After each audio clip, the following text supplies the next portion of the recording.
pink and so sparkly. Yes. And yes, I can sew with these nails. Okay. Yeah. It was all about a night. Yeah. It was really too far. It was all about a night. Like me. You ain't never met a nigga like me. Yeah. Hey guys, welcome back to my channel. I'm out of breath. Hey guys, welcome back to my channel. It's your girl Anita Rivers of Classic Royalty, and as you guys can see from the title, today I'll be showing you guys how to do lace placements and how to sew on lace beaded appliques. They're completely different. So right now for this video I have a beaded lace panel or a beaded lace applique, depending on how you look at it. And I'm going to show you how it comes. I'm going to show you guys how to cut it out. And I'm going to show you guys how I place it on this revamp prom gown that I'm doing for a client. Okay, so this is the beaded lace panel that I have gotten from Exclusive Fabrics in New York City. This is what the panel looks like. It's 1 panel, 2 panel, 3 panel. Yeah, so this is 3 panels on here. And this is exactly how the panels come. So what I like to do, you guys can see me? So what I like to do is buy the panels like this instead of your basic yardage of lace, because this is longer. It's as big as me. So it's about, I'm short, but it's really about the length of my entire body.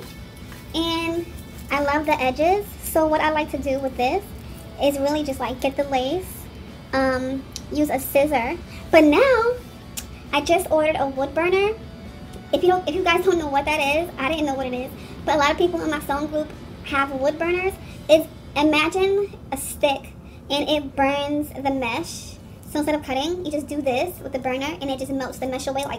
Anyway, I'm going to do a video on that once I get it, but back to this. So I actually already cut out a piece of the beaded lace from the applique, and then once you cut it out, this is exactly what it should look like. I'm going to put it on my shirt so you guys can see like the shape. So once you cut it out correctly, you should cut out in between the mesh and around the lace.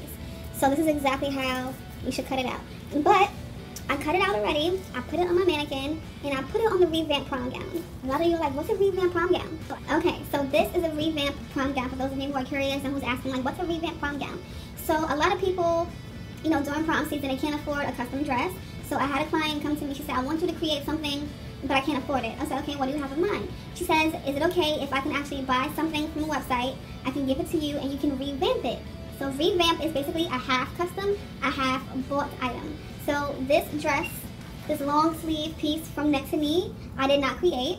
This dress has been bought from a website, and it is my job to make this dress not look like it was bought at all. So with the beaded lace and the beaded panels, I took that, I cut it up, and I added it on here. Let me take my hood off.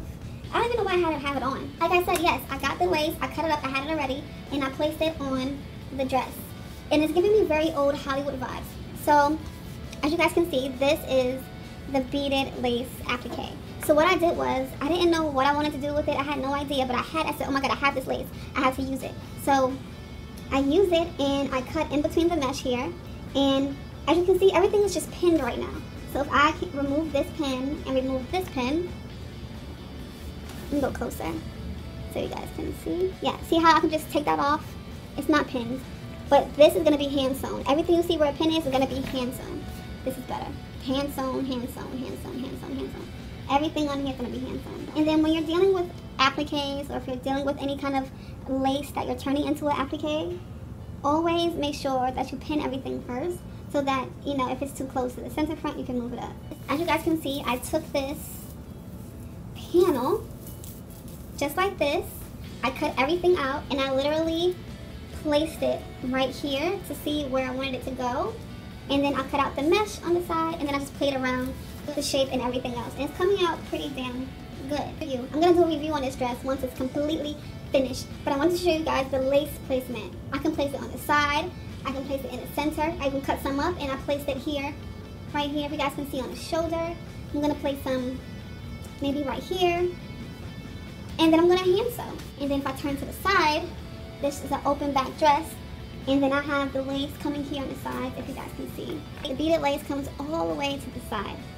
Placing the lace is very important because lace placement, you can make the dress look very expensive, or you can have the dress looking very tacky in a way. So make sure you guys look at the lace. Make sure the lace looks expensive. Make sure the fabric you guys are using or the dress you guys are using looks expensive. You don't want to use expensive lace and then the dress still looks cheap. You want everything to look expensive and fresh and new and fashionable. Yes, yes. Another thing you guys need to know is that when you guys are sewing appliques or lace or whatever it is you guys are doing, make sure you guys have the matching thread. And again, in my old videos, I tell you guys I just like using bigger needles for me, or you guys can use curved needles. That may help as well. But make sure you guys have the matching thread. So with this dress, of course, I'm going to be using a black thread and a black needle. And of course, I'm going to be sewing the lace down. Okay guys, now that I have my needle and my thread, I'm not going to double it. So of course, I have one thread. Oops, I'm trying to show you guys. One thread is going to be longer than the other, of course. And I'm going to show you how to thread it and how to sew. I'm going to go ahead and do this one. So I'm going to take my needle. Well, what you guys should do, I'm not doing it because I'm just used to not doing it, but if you guys are unfamiliar with hand sewing, you guys should also, matter of fact, I'm just going to do it. Let's just do it. Make sure you guys put a knot at the end of your thread so that when your thread goes through the fabric, it won't pull through at the edge of my fabric, and it should look like that. That small dot right there is the knot. I'm going to take my needle and go in the velvet, because this is velvet in sequence. I'm going to stick it through the beaded lace. I'm going to pull through. And since I have my knot at the bottom, see it going? See it going? It's going to stop. It's not going to pull through because I have that knot at the bottom. So I'm going to go through that same area that I went in the first time, go through the beaded lace, and then I'm going to come around and pull through. It kind of reminds you of like tying your shoe. But when you guys are sewing, you guys don't have to do, you know, just small threads. You guys can go under and over, or if you want, if you're comfortable, you guys can take as many, you know, short threads. But when you are hand sewing, you got to do long strokes, long strokes, I guess long strokes. That's funny. Okay, so I'm gonna go ahead and go a little bit quicker so you guys can see what I'm doing.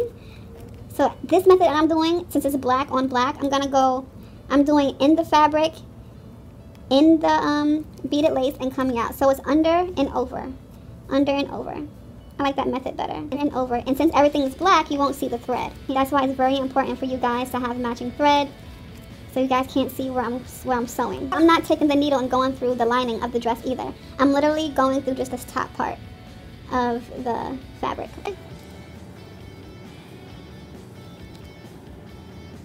And you're going to continue to do this method until you're finished sewing the entire applique. This applique is in pieces, so this applique may take me like an hour to sew, an hour to hand sew. You know, sewing an applique is not quick. It's time consuming. So if you guys are new to hand sewing, just realize, okay, this is taking a long time. And yes, it's going to take you a long time. Yes, your hands or your arm will hurt because you're hand sewing. If you guys aren't used to hand sewing, it's going to take a long time. It takes a while to get everything situated and together and perfect. But again, what I will say, a tip is make sure you guys have everything placed where you want it. That's why I have so many yellow pins here, so I can see where I want it. I can see if this is the style I want. And again, you got to be prepared. So you got to have your thread and you got to have your needle. And always have a backup needle just in case this one actually breaks. And if the needle and the thread goes through the lining and it just goes through the other side, it's fine, it's okay. Don't worry about it. You'd rather have everything sewn down so it won't come off when the client is dancing or what have you, than to see it on the other side. Just make sure everything is done correctly the first time. And take your time, don't rush, because when you rush, you tend to make mistakes and you tend to mess up a lot.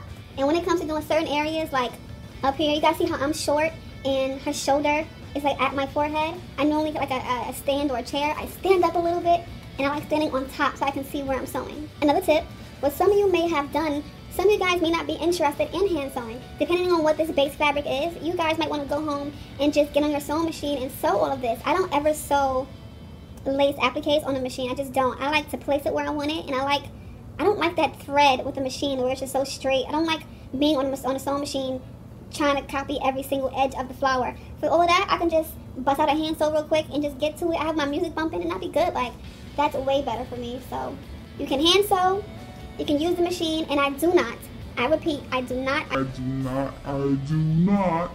recommend gluing appliques, because an applique or a lace can be very medium to like heavy. So depending on what your client is doing, it may pucker and it may come off.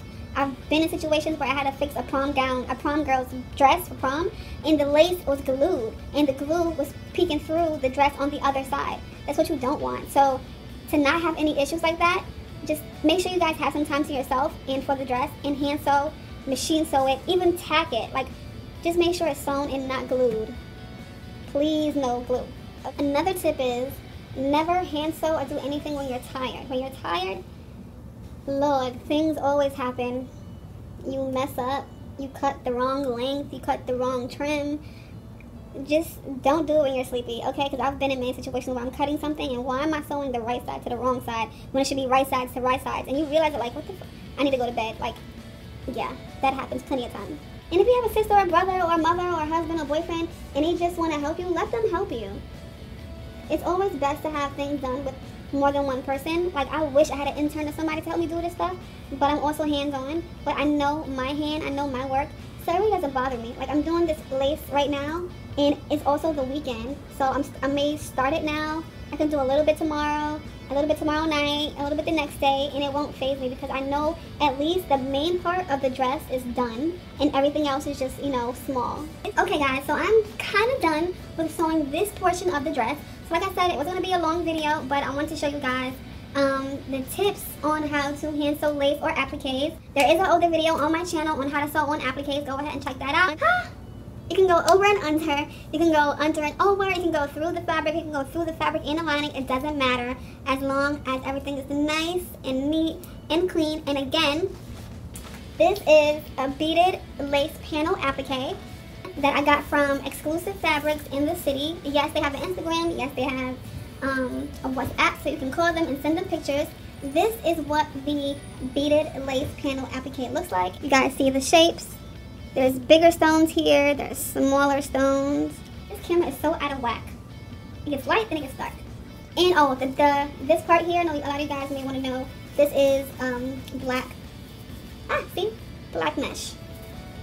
There you go. It's black mesh, if you guys can see that. Can you guys see what it's looking like? It's black mesh. This is the right side, and this is the, let me show you guys the wrong side. This is the wrong side. Some of you guys may be interested in the wrong side. So yes, that's really it. As you guys can see, this is how I use my beaded lace panel applique. On one side of the dress, and then over here is another part. And don't ask any questions about the entire dress. I won't even show you guys the bottom. I will do an entirely different video on the revamped plum gown separately. So yeah, if you guys have any questions about the lace, if it comes in any other colors, where to get it from, the length of it, the width of it, leave all those questions below in the comments, okay? But this was just a video to show you guys how to sew the lace, where I got my lace, and placement on this dress. Thanks you guys for watching my video on lace placements and appliques and ... Anyway, I'll see you guys next time on Classic Royalty. Anita Rivers.